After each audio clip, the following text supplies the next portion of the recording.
আসসালামু আলাইকুম। বাঙালি রান্নাবান্নার আরও একটি নতুন পর্বে আপনাদের সবাইকে স্বাগত।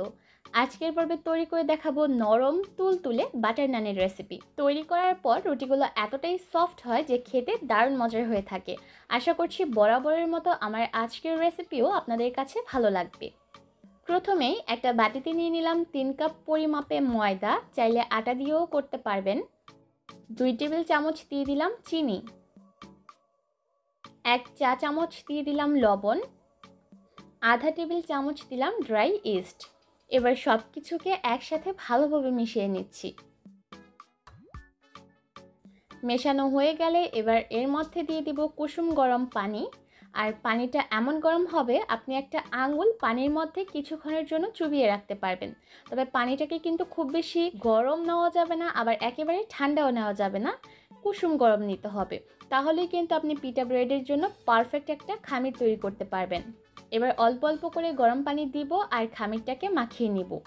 আর এই খামিরটাকে তুলনামূলকভাবে একটু নরম করেই তৈরি করে নিতে হবে। আমরা সচরাচর রুটি বা পরোটা খাওয়ার জন্য যেভাবে খামির তৈরি করি তার থেকে একটু নরম করে এই খামিরটাকে তৈরি করতে হবে। এই যে দেখতে পাচ্ছেন খামিরটা কিন্তু এই পর্যায়ে অনেকটা আঠালো মনে হচ্ছে।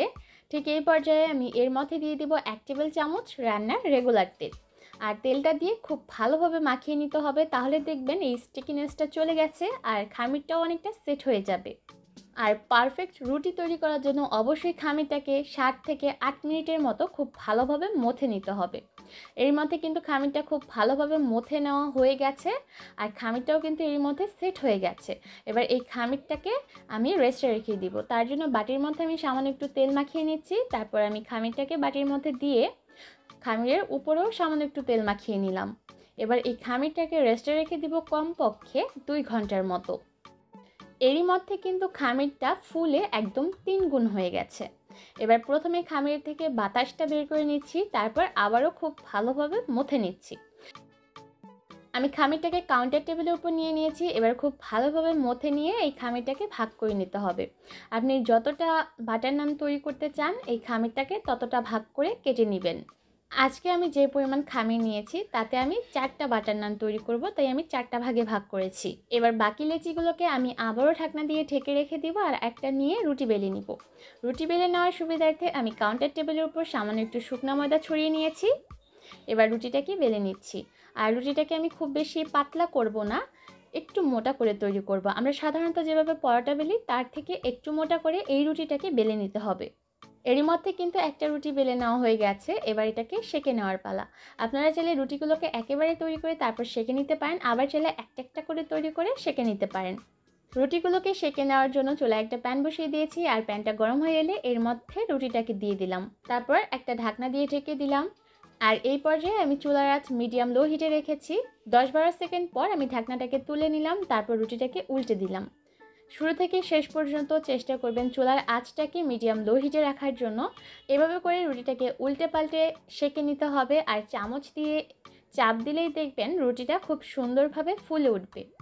আর রুটিগুলো ফুলে ওঠার কারণে কিন্তু এর ভিতরের অংশটা অনেকটা সফট হয় আর এই সফটনেস অনেকক্ষণ পর্যন্ত বজায় থাকে। চুলার আঁচ বাড়িয়ে রেখে এই নান রুটিগুলোকে সেঁকে নিতে যাবেন না, তাহলে কিন্তু উপর থেকে খুব তাড়াতাড়ি রং ধরে যাবে কিন্তু ভিতর থেকে কাঁচা থেকে যাবে। তাই চুলার আঁচ মিডিয়াম লো হিটে রেখে যতক্ষণ না পর্যন্ত রুটিগুলো কুক হয়ে যাচ্ছে ততক্ষণ পর্যন্ত রান্না করতে হবে। আমি 2টা সাইডে উল্টে পাল্টে রুটিটাকে সেঁকে নিয়েছি। আর সেঁকে নেওয়ার শেষ পর্যায়ে আমি উপর থেকে একটু বাটার দিয়ে দিচ্ছি, যেহেতু বাটার নান। তবে আপনারা চাইলে এই বাটারটাকে স্কিপ করতে পারেন, চাইলে বাটার ছাড়াও নান রুটিগুলোকে তৈরি করে নিতে পারেন। একটা রুটি তৈরি করা হয়ে গেছে, এবার এটাকে চুলা থেকে নামিয়ে নিই। এর মধ্যে কিন্তু রুটিগুলো ঠান্ডা হয়ে গেছে আর ঠান্ডা হয়ে যাওয়ার পর রুটিগুলো কতটা সফট হয়েছে দেখে নিশ্চয়ই বুঝতে পারছেন। আর রুটিগুলোর উপর বাটার ব্যবহার করার কারণে এর থেকে সুন্দর একটা ফ্লেভার আসছে, যার কারণে এটা খেতেও কিন্তু দারুণ মজার হয়েছিল। তৈরি করে নেওয়া এই বাটার নান আপনারা চাইলে তন্দুরি চিকেন, চিকেন চাপ, এমনকি চিকেন কারির সাথেও সার্ভ করতে পারবেন। আমার চ্যানেলে চিকেনের বেশ কয়েকটা রেসিপি আগেই আপলোড করা আছে, আমি ডেসক্রিপশন বক্সে লিঙ্কগুলো দিয়ে দেবো, আপনারা চাইলে দেখে নিতে পারবেন। আজকের মতো এখানেই বিদায় নিব। সবাই অনেক ভালো থাকবেন। আল্লাহ হাফেজ।